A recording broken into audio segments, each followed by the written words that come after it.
집에서 멀쩡히 잠자는데 갑자기 이불이 확 젖혀지고 회초리 날아드는 경험이 흔할까마는 대학교 입학하기 전까지만 해도 생각보다 흔한 일상 중 하나였어요. 복장도 얇디 얇은 잠옷 차림이었고 만약에 날이 좀 덥다는 이유로 부실하게 입고 잠들었다간 세상 천지가 온몸에서 개벽되는 느낌이 들 정도였어요. 저 같은 경우는 재수생활까지 1년 했으니 친구들 캠퍼스 라이프 즐긴다며 대학교 다닐 때조차 저랬다는 말이죠. 중고등학교 다닐 적보다 재수학원 다닐 적에 받은 체벌이 더 심했고 더 많았던 것 같으니까요. 그랬으니 요즘 대학생들 시험기간이라는 말을 들어도 그저 부러울 뿐이죠. 저 처음에 대학교 들어가고 나서 제일 좋았던 건 체벌에서 해방되었다는 거였으니까요. 물론 대학교에서 처음 중간고사 친 다음에 개별 학과목 성적이랑 우리과 전체 등수까지 아주 상세히 표시되는 바람에 기겁을 했지만요. 대학교는 따로 반이 있는 것도 아니어서 무조건 전교 등수로만 나오잖아요. 처음에 이걸 확인했을 적에 아주 기겁을 했었어요. 아무리 대학교 들어간 다음에 엄마가 성적에 신경 쓰는 빈도가 줄었다지만 전교 단위의 성적을 보신 적은 그렇게 많지 않으셨단 말이에요. 그나마 다행인 건 대학교에서는 학생 집으로 성적표가 발송되지 않는다는 거였어요. 그리고 학생 엄마가 학교에 신청하더라도 성적표가 날아가진 않는댔어요. 대신 학교에 증빙서류 출력 프린터에 학번이랑 비번 넣으면 직접 출력 가능하다던가 그냥 집에서 학생지원센터에 접속하면 바로 성적표를 출력할 수 있다는 건 좀 그랬어요. 그런데 이상하게 제가 대학교에 간 다음부터는 엄마가 그 정도로 제 성적에 집착하는 모습은 보이지 않으셨어요. 대신 고딩 때까지만 해도 장난이 아니셨어요. 고딩 때는 성적표를 교실에서 전부 나눠주잖아요. 다른 학교는 모르지만 우리 학교는 그때까지도 성적표에 부모님 도장을 받아와야 했어요. 아니면 사인이라도요. 물론 제 입장에서야 도장보다는 사인 쪽이 훨씬 더 난이도가 높았지만요.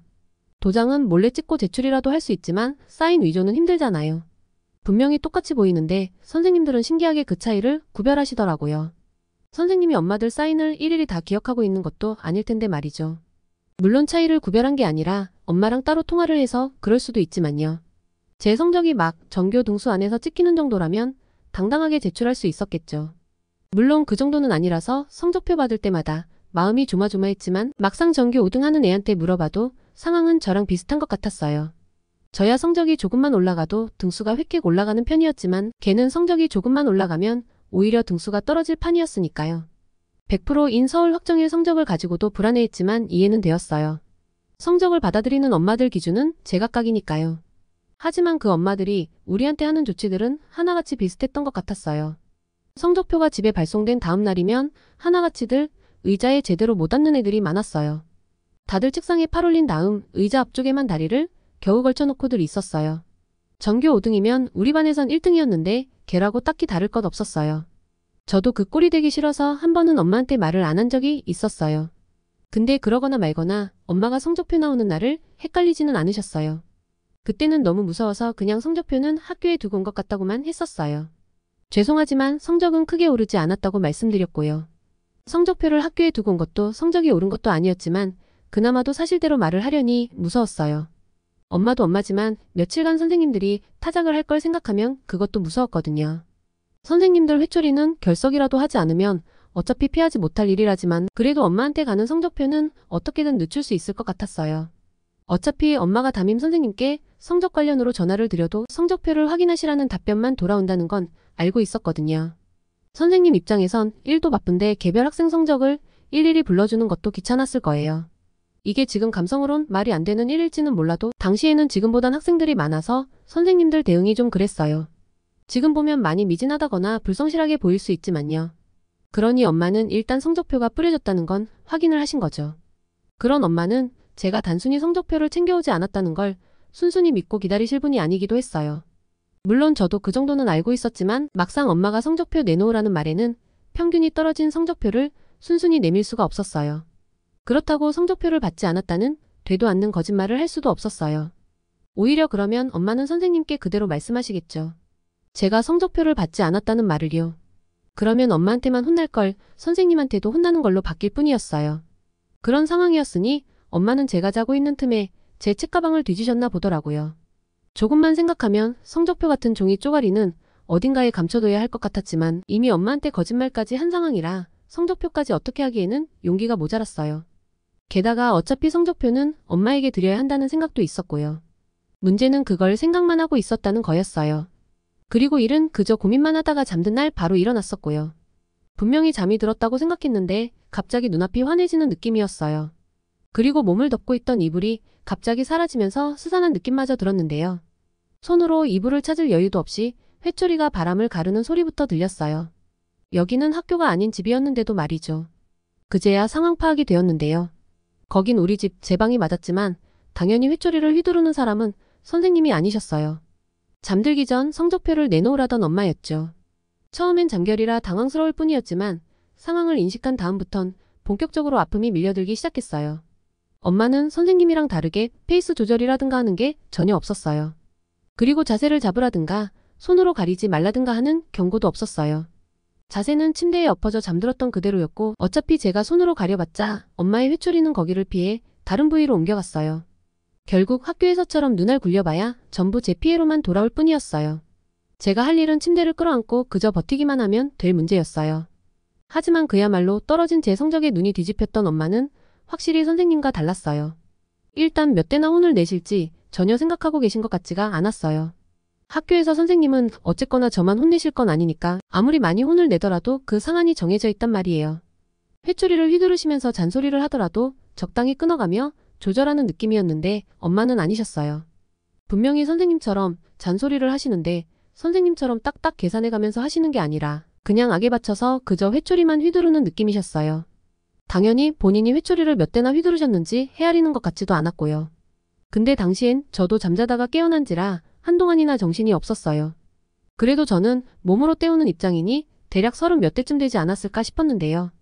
이쯤 되면 이미 입은 못더라도 단듯이 죄송하다는 말만 떠들고 있어요. 물론 이 정도만으론 엄마를 진정시키기에는 택도 없어요. 평소라면 내가 뭘 잘못했는지 말해보라고 했을 엄마였지만 그때만큼은 제가 무슨 말을 하고 있는지 전혀 신경 쓰지 않으셨으니까요. 정말 신들린 듯이 회초리를 휘둘러 대셨는데 이게 너무 무섭다 보니 손으로 가린다거나 하는 건 상상도 하지 못했었어요. 이런 걸 생각하면 우리가 학교에서 선생님들의 그 무지막지한 체벌을 무사히 견뎠던 것도 이런 심리적 요인으로 작용하지 않았나 싶기는 했어요. 그리고 이런 엄마의 체벌을 말린 건 의외로 엄마의 체력이었어요. 아무래도 이런 건 매일같이 해오던 선생님들과는 전문성에서 차이가 심한 것 같았어요. 솔직히 엄마가 이런 쪽에까지 전문성을 가지고 있으면 안 되죠. 어쨌거나 엄마가 숨을 몰아쉬고 계실 때가 기회였어요. 숨을 고른 엄마의 화가 여전히 풀리지 않으면 다시 회초리를 드시겠죠.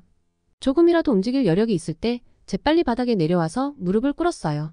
이때 좀 편해보겠다고 침대에서 무릎을 꿇으면 안 되었어요. 그랬다가 괜히 엄마한테 밀려서 다시 침대로 엎어질 수가 있거든요. 엄마가 정말 화가 났을 적에는 바닥에 무릎 꿇는다 할지라도 밀려서 넘어질 수도 있지만 그래도 침대 위에서 무릎 꿇었던 때보다 나았던 것 같아요. 그리고 무사히 무릎을 꿇게 되면 속여서 죄송하다거나 더 열심히 공부하겠다거나 하여간 죄송하다는 말 말고는 할 수가 없었어요. 솔직히 공부를 더 열심히 한다고 성적이 오를 거라는 보장이 있는 건 아니지만 그 당시에는 거짓말한다는 인식도 없었어요. 그 말을 할 당시에는 저도 진지했고 그렇게 할 수 있을 것만 같았거든요. 그렇게 해서 엄마의 화가 좀 풀리시면 그제야 공식적으로 벌을 받을 수 있었어요. 지금까지는 성적표를 숨기고 거짓말한 거에 대한 엄마의 화풀이였을 뿐이니까요. 이제부터는 몇 대 혼날지도 들을 수 있었고 엄마도 흥분해서 회초리를 휘두르시지 않으셨어요. 당시 상황으론 이것만 해도 장족의 발전이었어요. 어차피 걸릴 것, 그냥 성적표 받아온 것, 바로 가져다 드렸으면 그냥 성적 떨어진 것만 혼나고 말았을 텐데 하는 후회는 항상 끝난 다음에 몰려왔어요. 근데 성적표를 받아든 날 그런 논리적인 생각이 머릿속에 남아있었으면 안 그랬겠죠. 제가 그 정도로 이성적으로 행동할 수 있는 인간이었다면 재수 같은 것 할 정도의 성적으로 굴러떨어지지도 않았을 거예요. 그래도 어떻게든 그날을 버티고 나면 더 이상 화내지는 않으셨어요. 엄마도 그날 휘두른 회초리가 과하다는 생각은 하신 것 같았어요. 솔직히 제가 먼저 엄마를 속여서 그렇게 화를 내신 거지 평소에는 상냥하세요. 단지 이후로 제가 자명종 소리에 깨지 않으면 그냥 이불을 획 들추며 깨우는 일이 자주 있었어요. 아마 혼난 그날 아침에 엄마가 이불을 확 들추며 깨우셨을 때 저도 모르게 벌떡 일어서서 무릎을 꿇고 고개를 숙인 것 때문에 그러신 것 같은데요. 그때 엄마가 쯧쯧거리며 그러게 왜 후회할 짓을 하며 가셨던 걸 기억해요. 그래도 엄마는 제가 자명종 소리에 한참이나 못 일어날 때에만 그러시기는 했어요. 여쭤보니까 자명종 소리가 처음 울렸을 적에는 몇 번이나 흔들어서도 깨우셨었대요. 그런데도 제가 못 일어났을 적에만 이불을 그렇게나 들추신 거랬어요. 뭐 그때 제가 일어났던 시간을 생각하면 마냥 없는 말을 하신 것 같지도 않았고요. 근데 그렇게 일어날 적에는 항상 엄마 손에 회초리가 들려있을 것만 같은 공포심이 들기는 했었어요. 문제는 이게 인생에 한두 번 있었던 일만은 아니라는 거예요. 성적이 떨어졌을 때 성적표를 받아온 날이면 거의 반복했던 짓거리이긴 했어요. 진짜 지금은 엄마랑 웃으며 농담 따먹기를 하고는 있지만 한 번씩 그때의 그 기억이 생각날 때마다 엄마가 무서워지는 건 어쩔 수 없는 것 같아요. 그럼 이번 이야기는 여기까지만 할게요. 더 재미있는 이야기를 듣고 싶으신 분들은 좋아요 한 번씩만 체크해 주시고요. 그럼 다음 영상에서 만나요.